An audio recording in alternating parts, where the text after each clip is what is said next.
പശ്ചിമബംഗാളിൽ വോട്ടർ പട്ടിക പരിഷ്കരണം ഉടൻ. വോട്ടർ പട്ടിക പരിഷ്കരണത്തിനുള്ള എല്ലാ ഒരുക്കങ്ങളും പൂർത്തിയായതായി തെരഞ്ഞെടുപ്പ് കമ്മീഷൻ അറിയിച്ചു. ബംഗാളിൽ 23 വർഷത്തെ ഇടവേളയ്ക്ക് ശേഷമാണ് വോട്ടർ പട്ടിക പരിഷ്കരണം നടത്തുന്നത്. ഡൽഹിയിൽ നിന്ന് ബൽറാം നെടുങ്ങാടി ചേരുകയാണ്. Balram, good morning.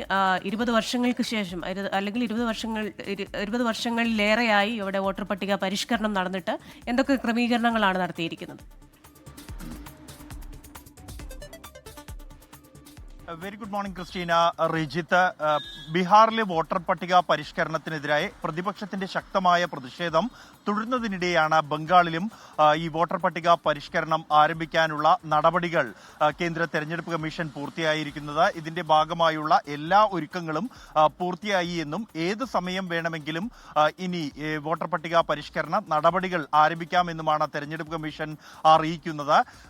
ഈ മാസം അവസാനം അല്ലെങ്കിൽ ഓഗസ്റ്റ് മാസത്തിൽ ആദ്യ വാരത്തിൽ തന്നെ വോട്ടർ പട്ടിക പരിഷ്കരണ നടപടികൾ, അതായത് സർവേ നടപടികൾ ആരംഭിക്കും എന്നും തെരഞ്ഞെടുപ്പ് കമ്മീഷൻ വ്യക്തമാക്കിയിട്ടുണ്ട്. ഈ വോട്ടർ പട്ടിക പരിഷ്കരണം ബീഹാറിൽ നടപ്പാക്കാനുള്ള തീരുമാനത്തിനെതിരെ തന്നെ നിയമപരമായ പോരാട്ടത്തിനായി സുപ്രീം കോടതിയിൽ എത്തിയിരുന്നു തൃണമൂൽ കോൺഗ്രസ് നേതാക്കൾ. തുടർന്നെന്നാൽ കോടതി ഈ നടപടികളുമായി മുന്നോട്ട് പോകാൻ അനുമതി നൽകുകയായിരുന്നു. ബംഗാളിലെ സംബന്ധിച്ചിടത്തോളം BJP ഈ വോട്ടർ പട്ടിക പരിഷ്കരണത്തെ സ്വാഗതം ചെയ്യുന്നുണ്ട്.